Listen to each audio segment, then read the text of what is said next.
An on-screen pop-up message will alert you when it's time for cleaning. Follow the prompts on screen. If you need to perform the clean cycle manually, first access the settings menu by touching the cog icon on the upper right of the screen and select the clean cycle. Before you start, empty the drip tray and reinsert it.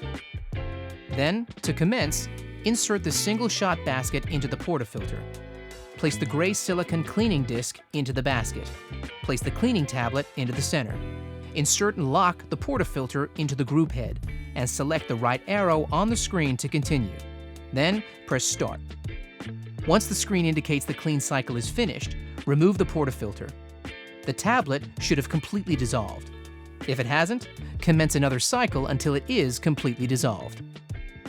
Remove the portafilter and thoroughly rinse the portafilter and flush the group head by pressing the brew button. It is recommended to flush the group head for 20 seconds.